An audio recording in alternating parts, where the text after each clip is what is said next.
Madame Lienemann, vous avez la parole. Oui, Madame la ministre, je voudrais vous interroger sur le FNADVL, c'est-à-dire le Fonds national d'accompagnement dans et vers le logement. En clair, pour aider les personnes les plus démunies à rentrer dans un logement ordinaire. Ce fonds est abondé par les pénalités du DALO qui sont versées pour l'abonder. Ce fonds est mobilisé pour une opération qui a été copilotée par l'État et le mouvement HLM, qu'on appelle 10 000 logements accompagnés, qui vise à favoriser dans le mouvement HLM l'accompagnement des personnes fragiles, soit parce qu'elles sont dans le parc et qu'elles commencent à avoir des problèmes d'intégration et ont besoin d'un suivi social. Quand je parle d'intégration, c'est d'intégration sociale. Et de l'autre côté, pour faire rentrer des publics fragiles qui ne peuvent pas rentrer dans les résidences s'il n'y a pas un certain suivi. Cette opération a fonctionné très bien cette année.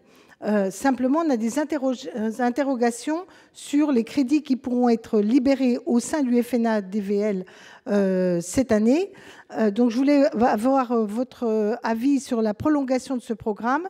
Et deuxièmement, il ne vous a pas échappé que le Parlement, enfin l'Assemblée nationale, a délibéré pour que les astreintes DALO soient liquidées immédiatement par les tribunaux et versées tous les 6 mois à l'État.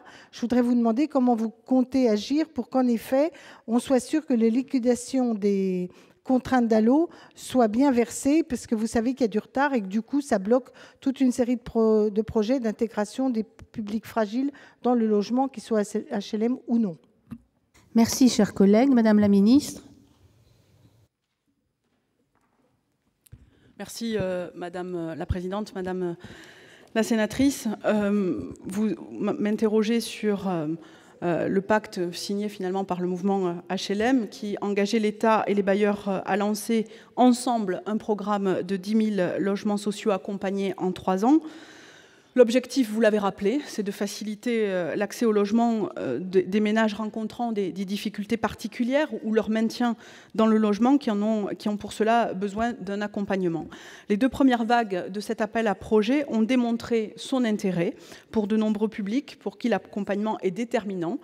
Toutefois, la principale source de financement de ce programme est le Fonds national d'accompagnement vers et dans le logement, qui est alimenté par les astreintes payées par l'État pour non-relogement au titre du DALO. Ce fonds finance l'ensemble des actions d'accompagnement vers et dans le logement. Or, il rencontre, comme vous l'avez souligné, aujourd'hui de grosses difficultés de trésorerie du fait des retards de liquidation et de paiement des astreintes.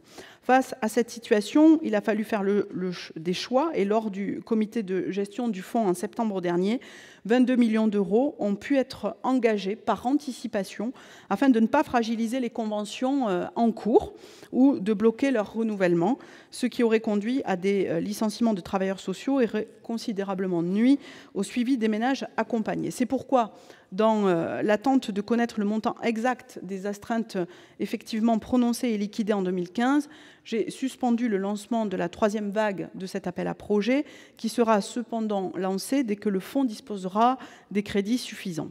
Et par ailleurs, comme vous le savez, face à cette situation liée à l'ingénierie financière très lourde de ce fonds, j'ai décidé de confier une mission d'évaluation à l'IGAS et au CGEDD sur le fonctionnement de ce fonds, qui vient de me remettre ses conclusions et qui présente des pistes intéressantes. Des mesures ont par ailleurs déjà été prises par la loi de finances, notamment à l'article 55 ter précisément, puisqu'une disposition a été introduite afin que les astreintes payées au titre du DALO soient liquidées de manière automatique, puis versées de manière périodique.